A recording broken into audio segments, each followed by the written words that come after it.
Hello, everyone. Welcome to Barca News. It is April 8th, 2024, and Barcelona have received an injury boost ahead of the PSG clash in the Champions League.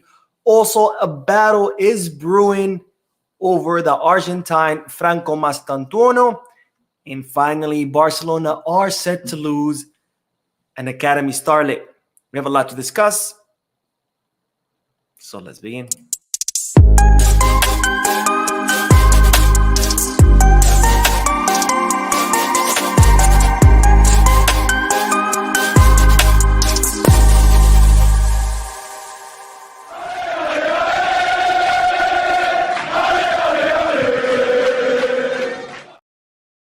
Hello everyone, welcome to the channel. My name is Mo and this is the Barca News live podcast, which is now scheduled on Mondays, Wednesdays, and Fridays per you guys' request. So 3 days a week at 6:30 p.m. Eastern Standard Time. And during these podcasts, as always, we'll go over the news. I'll address you guys' comments in the chat section by reading them out loud, answer any questions, getting that discussion going. So don't forget to put your comments in the chat section. For those people who'll be watching the podcast when it ends, don't worry. I'll be putting timestamps in the description, chapters in the timeline, so you can skip through the discussion if that's what you wish to do. Having said all of that, make sure to hit that like button, subscribe to the channel, and drop a comment. All of this helps the channel continue to grow. If you are looking to buy any Barcelona jerseys or merchandise, especially for people in the US where we don't get e-commerce directly from Europe, make sure you check out Kickback. They're currently having some discounts. If you want to play sports bets, if you're feeling lucky, feel like you can win some money, make sure you hit Bet Us. Both links for Kickback and Bet Us are in the description. Now let's begin with the news because Barcelona have received an injury boost ahead of the match against PSG, which, by the way, is only in 2 days. It's the day after tomorrow, Wednesday. Big day, but Barcelona have received an injury boost. Because as you already know, Frankie de Jong was expected to be back for one of the legs against PSG, but now it's been confirmed that Frankie de Jong will be available for Wednesday's match, for the quarterfinal match in the Champions League in Paris. So that is great news for Barcelona because Frankie has been an absolute cornerstone of the midfield, a fundamental piece of the midfield. And he will be available for that match. And even though he has been out since, I think it was beginning of February, so almost 2 months or a month and a half, it seems that he could even start the match, which to me it's a little risky. He will be most likely out of rhythm, but it seems that Barcelona will be willing to risk it with him, unlike Pedri, because Frankie de Jong is, of course, much stronger when it comes to injuries, less injury prone. So it looks like he will be available and he could even start the match on Wednesday. And the other good news is that Pedri will actually travel with the team to Paris. He's not been cleared yet. They're going to see how he feels. They're going to test him out in practices. And if he feels good, he could get the medical green light for Wednesday's match. If not, then they won't, obviously. But he will be traveling with the team. My sense is, even if he does feel good, even if he does get the green light, I don't see the club playing Pedri or starting Pedri. I don't think they're willing to risk it with him. But just know that he will travel with the team. And depending on his sensations, he could be cleared for Wednesday's match. And finally, Andreas Christensen, who we all thought was going to be injured for Wednesday because he didn't complete all the full trainings. It seems that he has received the green light. He's feeling much better.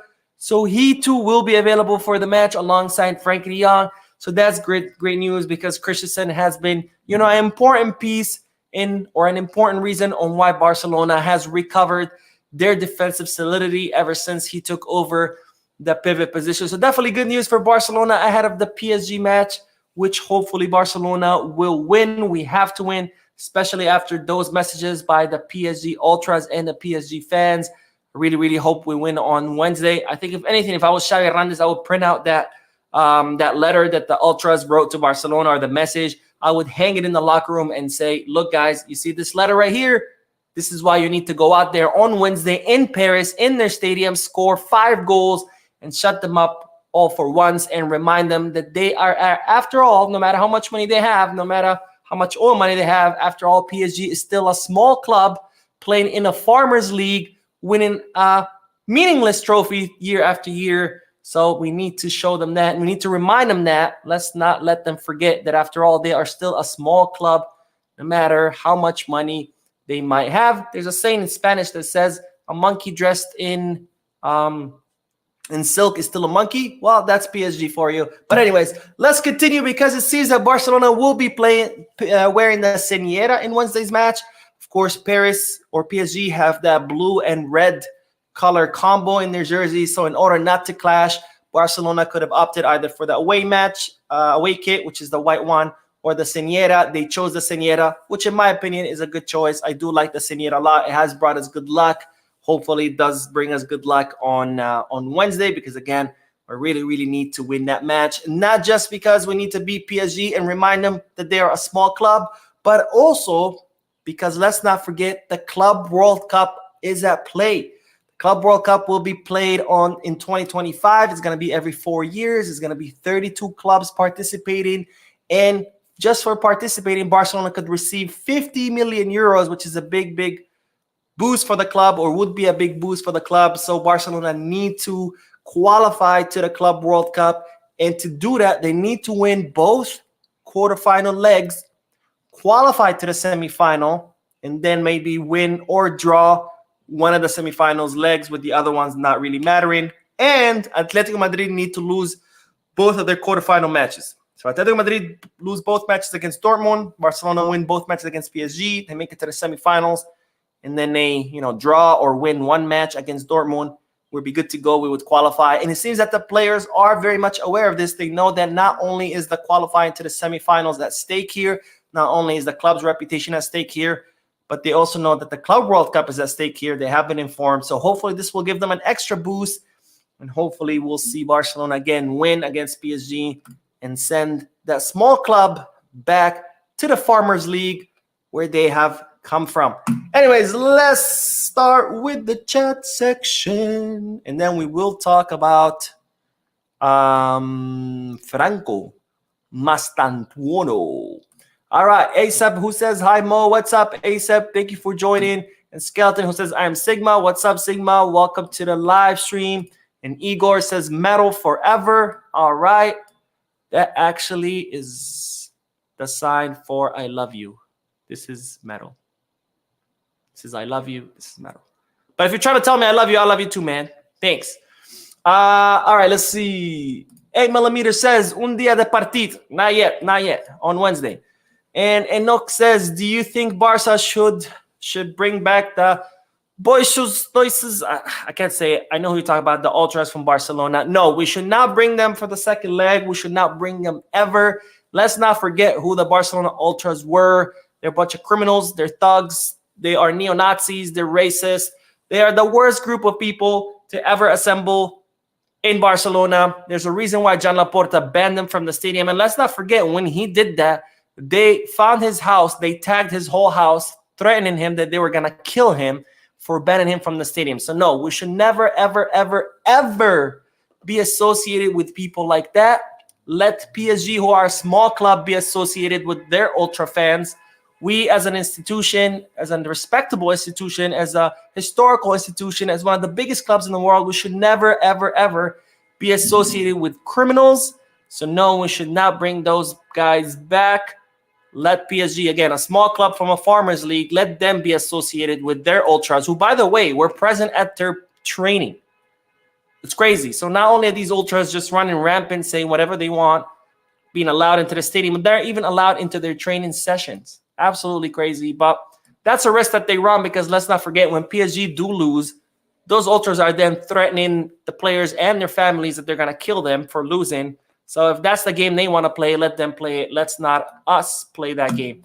Chuchu says, hello, Mo. Told you this Barca losing Dani isn't a big deal. Dude, isn't all that. Trust me, I follow athletic and juvenil teams. All right, we will talk about that later. So let's get back to the news, because there's currently a battle starting to brew over the Argentine Franco Mastantuono.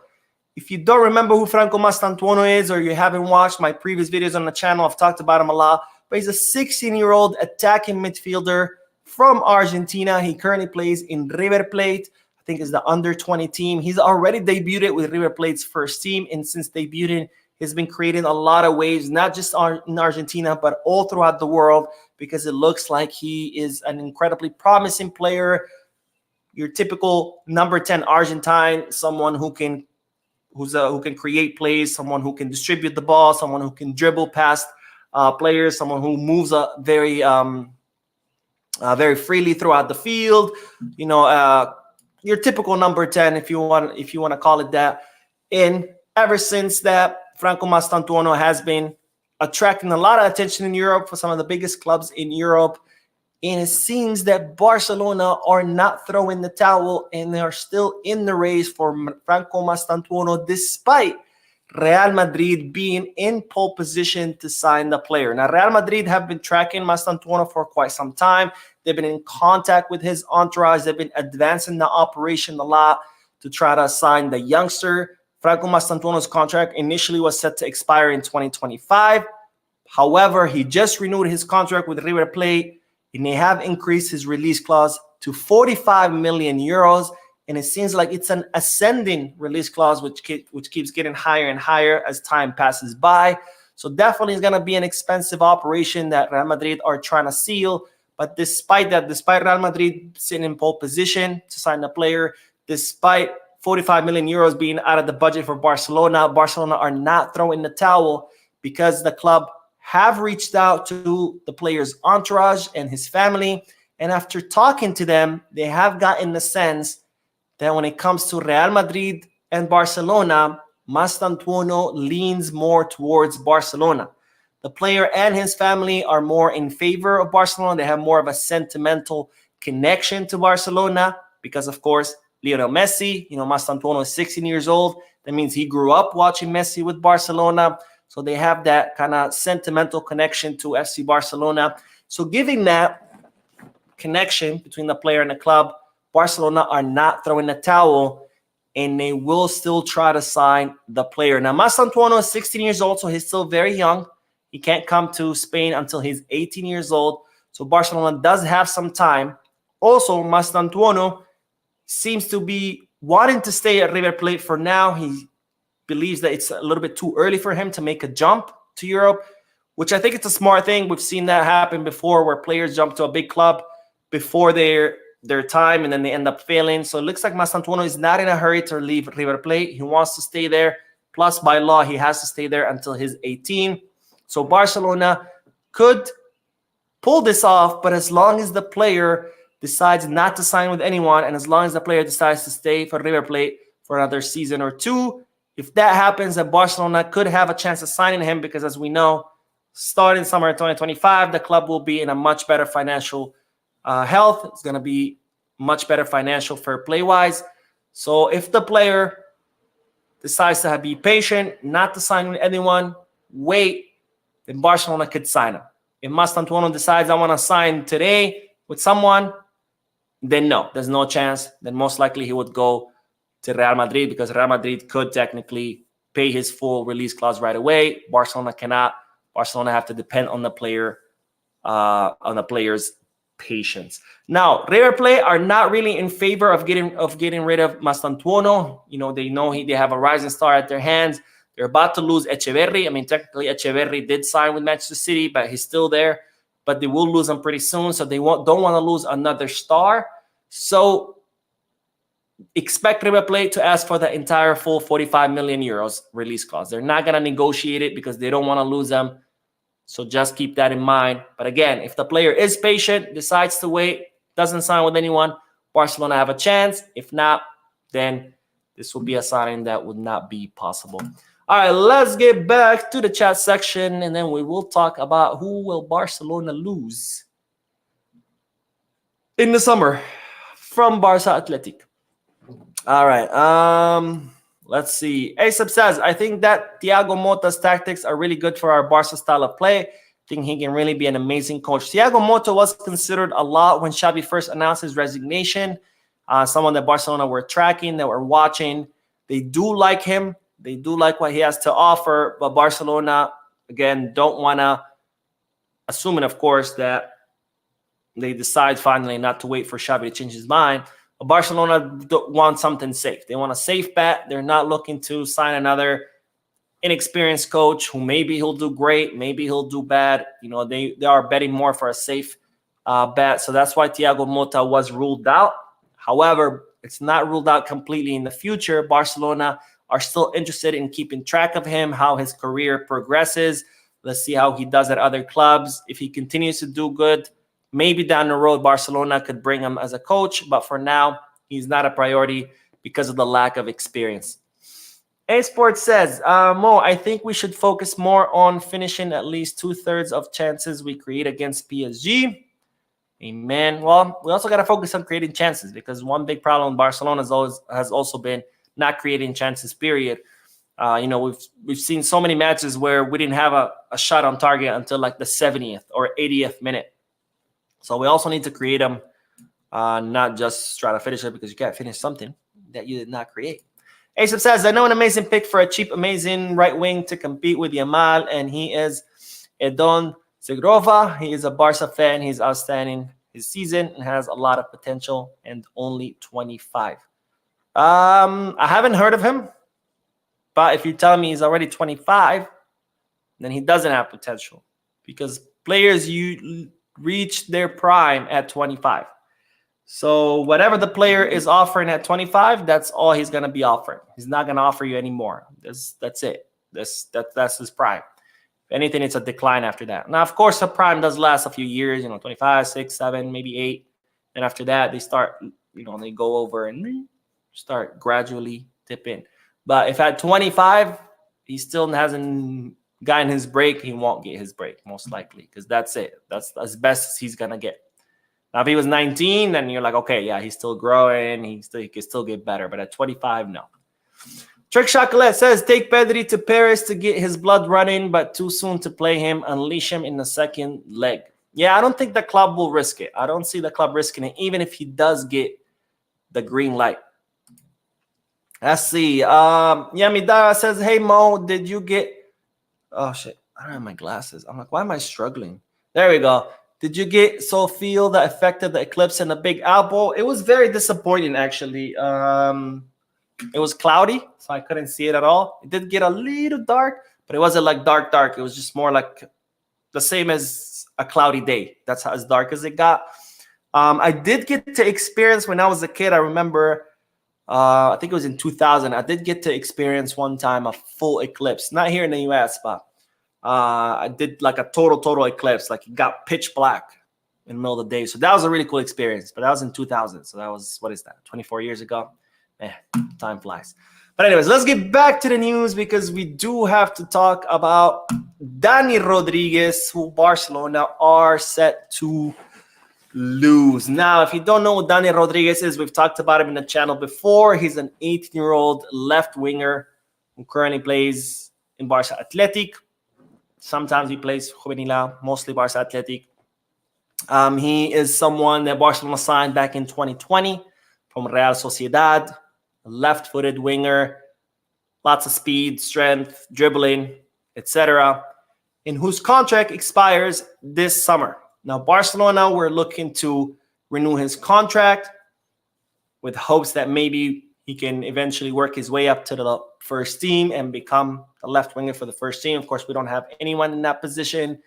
But after talks have stalled, it seems that Dani Rodriguez is set to leave, and he will be doing so as a free agent during this summer. Now, Dani Rodriguez's agent is Pinisavi. Barcelona had approached the player to try to renew it. It wasn't going well, so Barcelona kind of left it in Pinisavi's hands. Like, look, he's a really good friend of Laporta. Let's see if you can work your magic. Pinisavi tried. It did not work out, and it seems that Dani Rodriguez has decided to leave. Now, there was a lot of interest in Dani Rodriguez from other clubs. In La Liga, most specifically, Athletic Club de Bilbao. Athletic Club de Bilbao had earmarked him as top priority for the summer. He is Basque. Dani Rodriguez is Basque. He is from Basque country. And Athletic Club de Bilbao were trying to kind of rehome him, bring him back to Basque country. And they had earmarked him as top priority for the summer, and they had approached him, and they were trying to negotiate with him. There's other clubs in the Premier League who were also interested in the player and had reached out to the player and his entourage. We don't know who it is, but Barcelona think that one of these clubs, whether it's Athletic Club de Bilbao or someone in the Premier League, has been able to convince the player to leave Barcelona and join their club. We don't know who it is, but that's what Barcelona think happens because, again, he has decided to leave. He is not even responding to Barcelona's offers. So as such, Dani Rodriguez will not play a single minute for the remainder of the season. This is a Barcelona policy that when a youngster does not want to renew and is going to leave, they don't play him at all because the last thing they want to do is kind of, do free promotion of the player, like, oh, let's put him on display and show all the whole world what he's capable of so more clubs can fight for him and take him for free, right? So don't expect to see Dani Rodriguez playing a single minute again because he is leaving this summer and he will be doing so as a free agent. Now, speaking of players in the academy, I know I've gotten this question a lot. What has happened with Ronaldinho's son, which is Joao Mendes, who signed for Barcelona recently? Well, this is a picture that has been surfacing in the social media world today, mostly on Twitter. This is Joao Mendes holding a camera during a juvenil, I think it's juvenil A, where he plays juvenil A match. He was in charge of filming the match on the camera. Of course, this has given a lot of people to talk to, like, look, Ronaldinho's son holding a camera instead of been playing. In regards to this is normal. When players don't play in the academy, when they don't play a match, they're expected to help the team, whether it's filming the match, whether it's taking notes, whether it's helping with towels, water, whatever. It's kind of part of like the discipline that they try to teach the youngsters, where if you're not playing, you're going to be helping the team somewhere in a different way. So that match, Joao Mendes was not called up. So his way of helping the team was to operate the camera to film the match. Nonetheless, it is, of course, attention grabbing because it is the son of Ronaldinho, the legend. And there he is in charge of filming the match. Now, again, this is a common practice, but as far as his actual progress, it's not been good. Coaches at the academy say that he's pretty much an average player. He's not special like his father at all. It doesn't look like he's going to be a big star or anything like that. It looks like he's just going to be an average player who most likely will get minutes with in first division, but it's probably not going to be at FC Barcelona. It's probably going to be at another club, which is a shame, but it seems to be a common thing with football players, big stars. Their sons are never as good. I don't know what it is. You would think they would have all the advantages in the world to be just as good as their father or better because, first of all, they have the DNA, right? As soon as you're born, right there, you're at an advantage. You have the DNA of a legend. Then there's the fact that you have access to that legend, right? You don't have to depend on your little league coach who might not know anything about the sport. No, you have your own father who's an absolute legend to teach you since you're a little kid on how to properly kick, how to properly pass, etc. Plus, you have the access to your father's network, right? He can easily put you in any club in the world, and they're going to open the doors to you, and you can get access immediately to the best training, the best nutritionist, etc., etc. And you have access to the wealth, right? When you're wealthy, you don't have to worry about working and paying your bills. You can dedicate your entire day to just training football. So you think all these advantages would play in favor of these kids whose parents are legends, but it seems like it doesn't work like that. Maybe it is the wealth that at the end of the day is what curtails them, because after all, when you're trying to feed your family, you're going to play a lot and train a lot harder than if you're just doing it as a hobby. I don't know. I'm just spitballing here. For example, Rafinha, he during an interview, he gave a story about how after practice in Brazil, he would finish his practice and then go on the street and beg because he didn't even have money for water or food, right? So I think when you're going through that, I think you're definitely going to be a lot more motivated to succeed because you're eating and drinking and having a roof over your head depends on your success versus if you're already rich and your father is a legend. I mean, I don't think there's much on the line, but I don't know. That's my guess. Let me know what you guys think in the chat section. All right, let's see. Not the Gamer says, why do we wear the St. Jordi kit more than the away kit? Because it's very, it's very intertwined with Catalonia, with Catalan culture, with Catalan identity, which Barcelona is a representation of Catalonia and the Catalan identity, right? I don't know if you've noticed, but on the jersey on the back, there's always the Catalan flag is printed on the back versus Real Madrid, they carry the Spanish flag, right? Spain's flag. So that's why the Señeras are a representation of the Catalan identity, which the club is linked to big time. So, and that's why I prefer it too, honestly. It's what separates Barcelona from Madrid and the rest of Spain. Also, the Basque country clubs are very big with that, with the Basque identity. Like if you watch Real Sociedad or Athletic Club de Bilbao, they have the Basque country flag on their jerseys instead of the Spanish flag. So, anyways. ASAP says, I think that Thiago Motta. Oh, wait, I had already read that. All right. Sorry, buddy. Luke says, Abde just had pace. Even the commentator said that he had worst warm-up they had ever seen. Abde was never an impressive player to me. He was a guy who would just grab the ball and run. Just put his head down and run. He was fast, but that's about it. But people used to get mad at me, Abde, he's so great. I can't believe Xabi won't play him. Xabi's the worst coach for not playing him. And then when they sold him, I can't believe Barcelona are selling Abde. They're gonna regret this. It's such a big they've almost chopped my head off when I used to talk bad about Abde. And where's Abde now? I don't know. Spooky says, hi Mo, why do PSG fans hate us so much? Because they have an inferiority complex. They know they belong to a small club in a farmers league, a club that's constantly comparing itself to Barcelona, a club that has tried to emulate Barcelona, signing many of our stars, Neymar, Messi most recently. And despite that, they have never been able to even come close to what our achievements are, and they never will. So, if I was a fan of PSG, I would be mad at Barcelona too, right? It's tough, man. It's tough. We should be compassionate. It's tough to be a fan of a circus. It's tough to be a fan of a small club. It's tough to be a fan in a farmers league. It's tough. So if you know a PSG fan, hug him. Tell him, bro, it's okay. It's going to be okay. It's not. You can lie to him. But, things will get better. Maybe. Probably not. But you don't have to tell them that. Just lie to them. Make them feel better. Anthony Bustamante says, what do you think about what Joao Felix said about Bernardo Silva asking questions about Barcelona, even for places to live? I mean, it's no secret. Bernardo Silva has made it very clear on multiple occasions that he wants to come to Barcelona.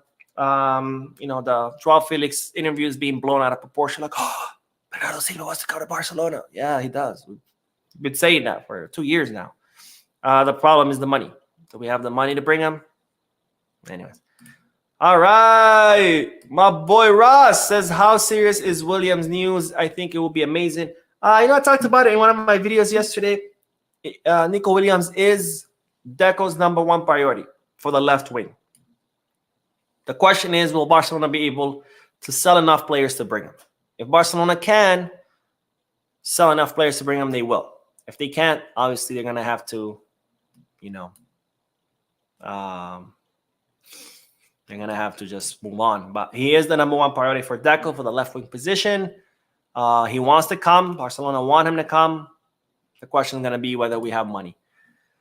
Ibrahim says, hi, Mo. Thank you for a great job. I really like your channel, watching from Sierra Leone. Thank you, my friend. Thank you for watching and for joining the live stream.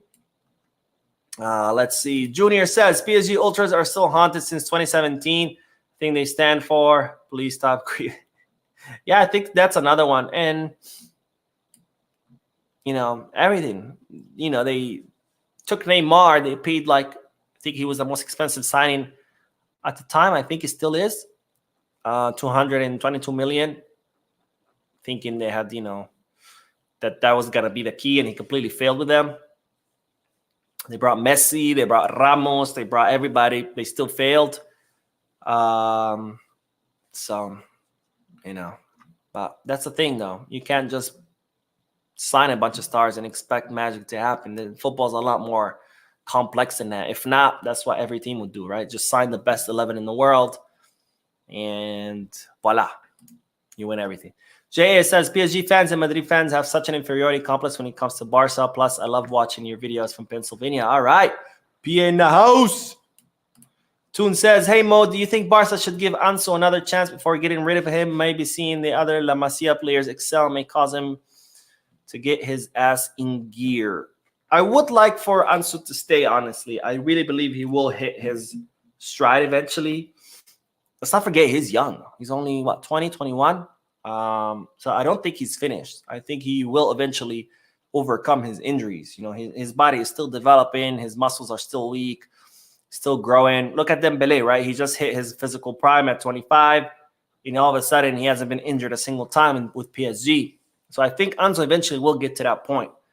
But of course, you know, when the club's finances are the way they are, when our financial fair play is the way that it is, it's hard to wait for a player, right? When you need to clear space on your financial fair play, when you need to generate money from sales, it's hard to just sit on a player in hopes that he will get better. If the club's financial health was much better, then sure, yeah, we could loan him out another season, try him out here a little bit here and there. We could take our time, but since there's no money, it's going to be very, very tough. You know, you can't just wait on players. A check chocolate says Ted Lasso to Barca. Here we go. Yeah, I wish. Asap says, please look for Edon. Oh, wait, we already talked about him. Anyways. Not the Gamer says, keep Ansu for the bench because only other left wing is Rafinha and Ferran, and they can either be prime Joao Felix or Des right wing type players. Like I said, the problem is the financial fair play. Ansu Fati's salary, I think, is around 10 mil. So it's hard to have a player who's earning that much on the bench when you are 200 million euros above your wage limit. You know, if it's someone like Sergi Roberto, who's earning a few hundred thousands, whose salary is super low, sure, whatever. Keep him on the bench, bring him in once in every blue moon. Who cares? He's not affecting your financial fair play. But if it's a player who's earning 10 mil, now it's a problem. Now you can't just have a player earning 10 mil just sitting on the bench for the sake of it. All right. Anyways, that is it for this video, this podcast. I posted 4 videos yesterday because I didn't post any on Saturday. It was an incredibly long day, but that's what I get for not posting videos on Saturday. So I have no complaints. I got no rights to complain. So there's 4 videos yesterday. Lots of news in those 4 videos. It covers all Saturday and Sunday. So if you haven't seen them, make sure to check them out. Lots of news in there. But that is it for today. Thank you for tuning into the podcast. Thank you for your comments, your likes, your subscriptions. Thank you for just being amazing, period. I will see you tomorrow. Have a good night or good morning wherever you are. And as always, peace, guys.